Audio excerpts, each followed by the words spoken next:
Bueno, muchísimas gracias, ingeniero, por abrirnos este espacio, contar con una voz experta en la gestión de riesgos de desastres. Debido a los incendios forestales y alerta roja que hay en Colombia, decidimos consultarle a una voz experta como la suya sobre esta situación. Eh, Especialista en gestión del riesgo de desastres, pero dejemos, por favor, que usted mismo sea quien nos cuente sobre su experiencia y sobre su trayectoria. Por favor. Gracias, Jenny. Gracias, David. No, pues muy complacido por el espacio y muy apropiado la oportunidad de hoy de poder conversar sobre, yo creo que algo que hoy en día lo está sufriendo el país y es todas estas alertas que se han venido presentando las últimas 2 semanas, 3 semanas. Básicamente, yo creo que ahí es muy interesante que todos los oyentes también podamos en este espacio informarlos adecuadamente sobre la situación que el país hoy enfrenta. Entonces, primero, pues felicitarlos por el espacio. ¿Y quién soy yo? Básicamente, soy ingeniero ambiental, tengo una maestría en hidrosistemas y tengo una maestría en gobierno y gestión pública. Además, estoy actualmente estudiando mi doctorado en planificación y gestión ambiental. Eh, desde mis estudios de posgrado, pues básicamente adelantado, eso más o menos fue en el año 2015, investigaciones asociadas al tema de la gestión de riesgo de desastres. En esto, pues, he trabajado como en varias entidades donde he podido aplicar básicamente todos estos conocimientos. Uno ha sido en la Superintendencia de Servicios Públicos Domiciliarios, donde allí, pues, básicamente se trabajó en todos los lineamientos asociados a la gestión de riesgo para los sistemas de abastecimiento y agua en el país. Además, también he trabajado en entidades como el Ministerio de Ambiente, en la Dirección de Gestión del Recurso Hídrico, y actualmente estoy trabajando en el Banco Interamericano de Desarrollo para temas asociados con los sistemas de información de agua en Colombia y en el Paraguay. El tema de la gestión de riesgo, pues es un tema muy asociado a la línea de agua. Entonces, por ahí es donde yo básicamente he hecho todas mis investigaciones.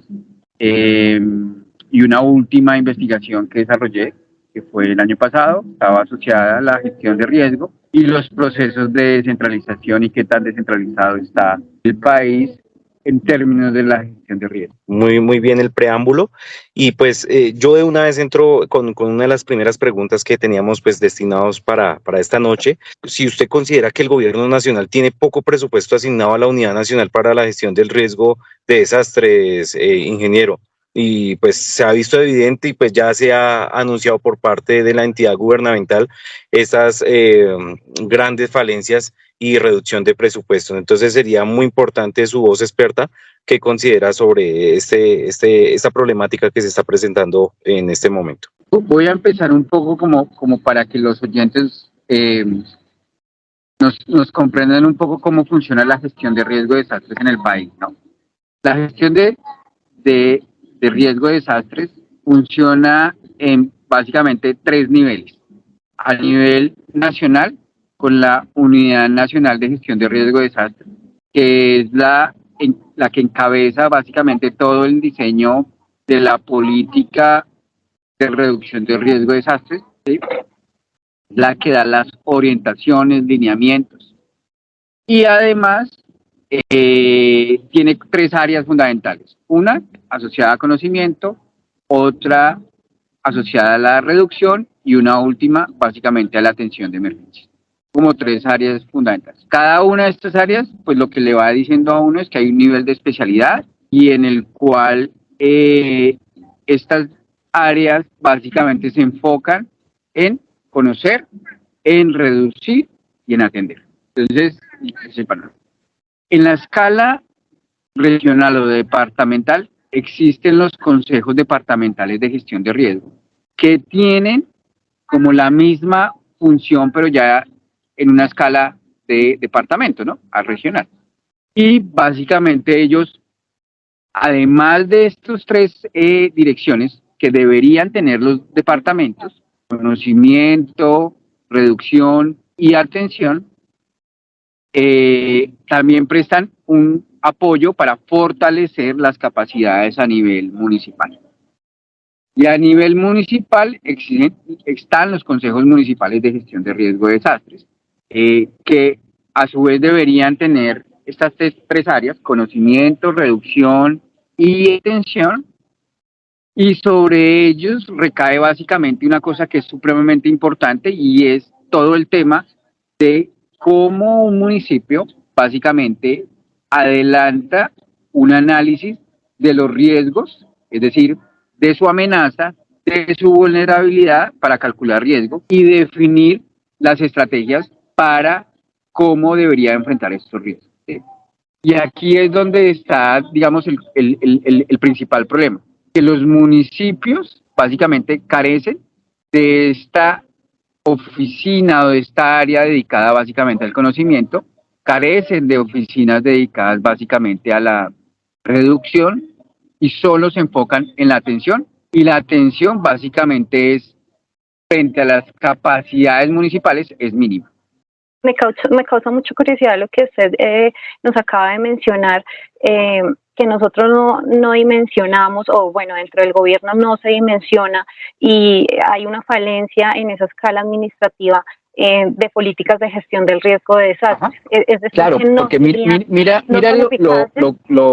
lo interesante lo interesante de todo esto. Se nos venían alertando desde el año pasado, creo que empezamos hace un año, el gobierno nacional empezó a dar unas alertas asociadas básicamente a qué, se presenta un fenómeno de niño, vamos a tener un evento, no sabíamos sobre qué magnitud, ¿sí? Y esto básicamente responde a la misma evolución del evento, ¿no? Entonces esto hay que correr los modelos o cada mes o cada meses, ¿sí?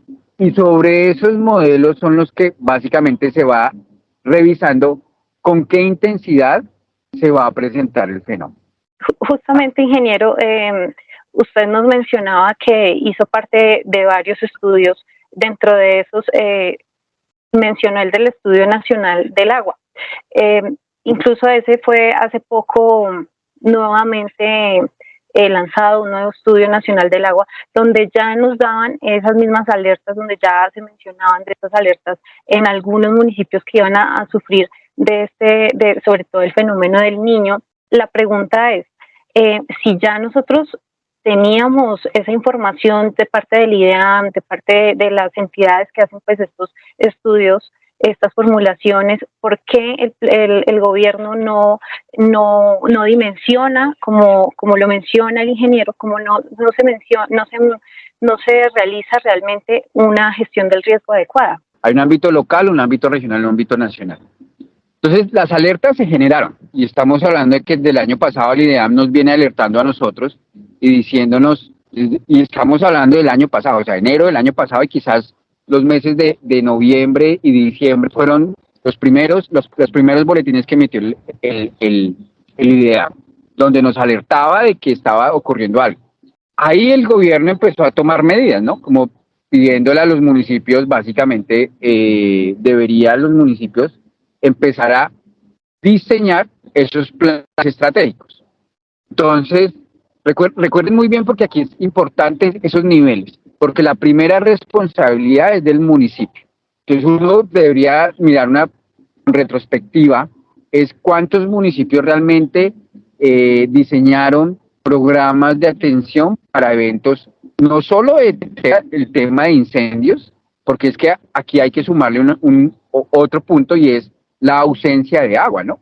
Porque al haber un evento niño se reducen las precipitaciones y no hay agua. Y entonces, si no hay agua, ¿cómo terminaríamos apagando incendios, no? Eso también hay que evaluarlo ahí. Entonces, es así que los municipios son los primeros responsables en definir básicamente cómo atender. Y adicionalmente a eso, si el municipio no tenía capacidades, ¿por qué no envió la señal respectiva al departamento. ¿Y qué pasó con el departamento? Y el departamento, porque hoy en día los departamentos, y si vemos nosotros lo que ha sucedido, los departamentos hoy pareciera que estuvieran un poco más como en una función diferente a la de actuar, ¿sí? Y básicamente le dejan la tarea al gobierno nacional. Y claro, pues con más de 700 incendios, con problemas básicamente que no hay agua, porque eso también hay que mirarlo. Hoy la atención está centrada básicamente en apagar incendios, pero también hay que pensar es que hay municipios que se están quedando sin agua, no tienen agua, se están secando las fuentes. Y claro, ¿y cómo responder a unas necesidades tan altas allí? Cuando se presentan de manera natural. El problema aquí, y es un problema que yo creo que es un problema mucho más profundo y más serio, es que en la mayoría de incendios parece ser que hay una intención humana en ser provocados. Hay más de 20 personas que han sido detenidas porque las han visto básicamente generando esos incendios, provocando estos incendios. En este momento, en el punto en el que estamos en emergencias por incendios forestales y viendo el panorama que usted nos está mostrando, ¿cuál sería el siguiente paso? ¿Qué es lo que debería hacer el gobierno? ¿Qué es lo que deberían hacer los municipios para empezar a afrontar y evitar pues estos incendios forestales o tener una mayor preparación para poder tener una buena gestión? Aquí hay que hacer una estrategia. Claro, mira, aquí hay que hacer una estrategia, yo creo que y tú lo has planteado muy bien. Yo creo que los que deberían saber si hay incendios son básicamente los municipios, los primeros.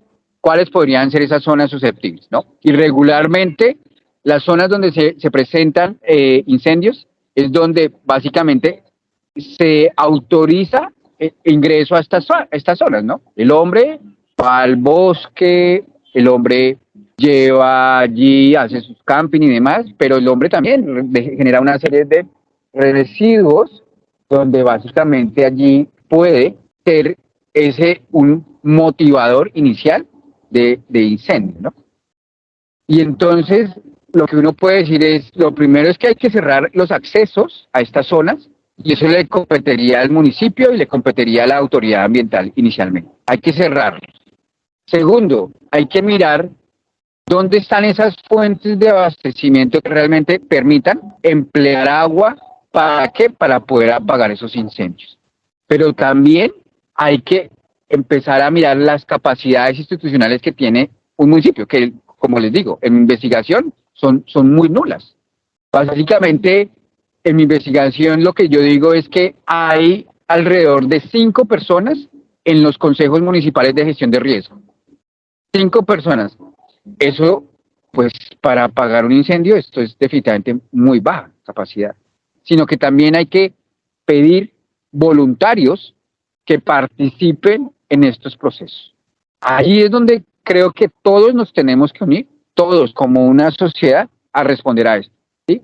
Ya más adelante, una vez superada la emergencia, tendremos que buscar dónde estuvo la falla, corregir la falla, evidentemente, porque eso son de las otras cosas que el país hace, ¿no? Después de un análisis, emite normas, y esto siempre está muy dateado. Cuando ocurren unos eventos gigantes en el país, básicamente se revisa, se actualizan las normas, y seguramente eso es lo que esperaremos después de todos estos eventos, pues que venga algo mucho más contundente y que el país pueda básicamente fortalecer esas capacidades, porque realmente esa es la gran debilidad. Claro, ingeniero, ahí también me salta algo muy importante y si lo vemos en un panorama un poco más amplio, también voy a opinar y creo que creo que en su ámbito laboral y experto, en cuanto a la salud mental, ¿no? Porque muchas veces si nosotros ponemos a mirar una panorámica grande, estos incendios han sido pues por manos del hombre, como lo viene enfatizando, pero también cómo se puede controlar a estas personas que les gusta practicar esta piromanía en los bosques, y cómo están las autoridades pendientes también en resguardar precisamente estos espacios, estos bosques que son reservas naturales y que pues evidentemente generan una gran catástrofe como lo pudimos ver evidenciado en el páramo de Berlín, allí en Santander. Entonces, creo que también debe haber una contundencia muy drástica y muy fuerte por parte del gobierno nacional en cuanto a la salud mental y estas personas que se prestan y que, pues, según su condición, pues prenden fuego a las montañas y generando pues grandes desastres. Entonces no sé qué opina referente a esto y pues para ir cerrando también en esta entrevista. Yo creo que aquí hay una cosa supremamente importante y usted ha tocado un punto creo que fundamental. ¿Y cuál es? Yo creo que esto tenemos que llevarlo a básicamente a delitos ambientales. Debe tener esa connotación una persona que sea capturada atentando contra los recursos naturales, debe ser judicializada por un delito ambiental. Porque es que básicamente, y usted lo mencionaba, en el páramo de Berlín, pues es una de las principales fuentes de agua para el departamento de Santander. Y fíjese que allí pues muchas familias que dependen de esa agua de allí. Y si uno básicamente daña con una malicia esa fuente de agua, de generación de agua, pues básicamente está generando un atentado hacia otros abajo, hacia la salud de otras personas, ¿no? Porque sumado a esto, tenemos temperaturas supremamente altas. Bogotá la semana pasada registró 28 grados de centígrados, temperaturas supremamente altas, que lo que hacen es que una persona que genera un incendio, pues básicamente puede afectar la salud de otras personas. Bogotá lo vivió, Bogotá tuvo unos días donde el pico respiratorio se incrementó bastante. Entonces, fíjense que aquí esto se tiene que llevar a un tema de delito ambiental. Totalmente de acuerdo, ingeniero. También quería mencionar que en redes han habido varios comentarios de varias personas que llegan como a esa conclusión de que existen intereses particulares, que todo esto ha sido de una manera intencionada por unos intereses.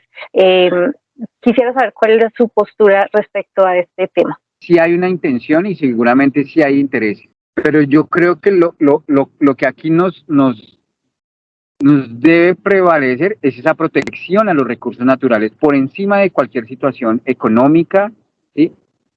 Porque es que, fíjense cómo el país, o sea, si nosotros en estos momentos paráramos un poco la situación de incendios que se ha presentado al país y nos concentráramos en revisar cómo el país o cuántos municipios están susceptibles a tener desabastecimiento de agua, pues es una situación supremamente compleja.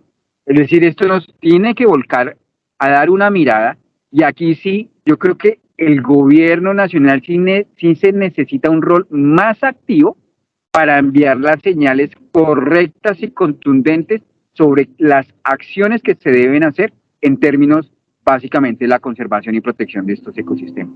Claro, hablamos de un sistema nacional ambiental en el que el Ministerio de Ambiente daría los lineamientos, las corporaciones autónomas ejecutarían eso también bajo su resorte, ¿sí? Los municipios igualmente. Pero fíjense que aquí lo que se necesitan son señales muy, muy fuertes sobre realmente cómo hay que actuar en este tipo de situaciones, ¿no? No solo basta decir que estamos en un fenómeno niño, es que estamos viendo las consecuencias de hace más de un año del fenómeno niño y uno dice, ¿y cuáles fueron esas señales hacia los alcaldes que más allá de pedirles que armen su plan de emergencia y contingencia, hagan un proceso de conocimiento, aquí la señal pudo haber sido otra y mucho más contundente. Señales como por ejemplo, ¿qué vamos a hacer en un tema de desabastecimiento de agua? Vamos a reducir consumos, vamos a reducir, si hay personas que consumen más, los vamos a multar, les vamos a cobrar más por un servicio más costoso, ¿sí? ¿Para cuidar qué? Para cuidar las fuentes. ¿Las fuentes para qué? Para poder captar agua y poder apagar incendios, por ejemplo. Ingeniero, agradecerle inmensamente por todo lo que nos ha indicado el día de hoy. ¿Alguna reflexión, alguna recomendación a la comunidad adicional en estos tiempos para poder ser voluntarios también en nuestra zona, o como comunidad, ¿qué podemos hacer? Ayudar a los bomberos, a los voluntarios que hoy están. Si alguien tiene la voluntad de querer ayudar en estas situaciones, hay que hacerlo. Hay que presentarse a estas instituciones, rodear a nuestro personal que está allí, porque hay situaciones muy complejas que se están presentando. Ustedes se han dado cuenta también en diferentes medios, redes, donde hay personas lesionadas básicamente por estar al frente de estas situaciones, apagando incendios. Hay que rodearlos a ellos. Lo segundo, hay que básicamente evitar ir a zonas donde son susceptibles básicamente que se pueda presentar. Y tercero, yo creo que hay que hacer un llamado básicamente al consumo de agua, hay que reducir nuestros consumos. Lo segundo, yo creo que también si se llegan a visitar estas zonas de parques, básicamente evitar cualquier tipo de elemento que se pueda disponer allí, ¿sí? Básicamente yo creo que allí es donde posiblemente puede estar radicando la mayoría de problemas, ¿no? Que no somos cuidadosos con la naturaleza. Perfecto, ingeniero, muchísimas gracias por este espacio que nos brindó esta noche y una voz experta para nuestro medio de comunicación Periodismo en Red. Realmente es un privilegio contar voces expertas y precisamente transmitirle eso a nuestra audiencia aquí en nuestro medio de comunicación. Y mil gracias, ingeniero Enrique Vargas, por esta entrevista el día de hoy. Muchas gracias a ustedes, muchas gracias a la audiencia y esperemos que estas situaciones las podamos ir corrigiendo en la medida en que se van fortaleciendo las capacidades de todas las instituciones. A ustedes muchas gracias y un fuerte abrazo a todos.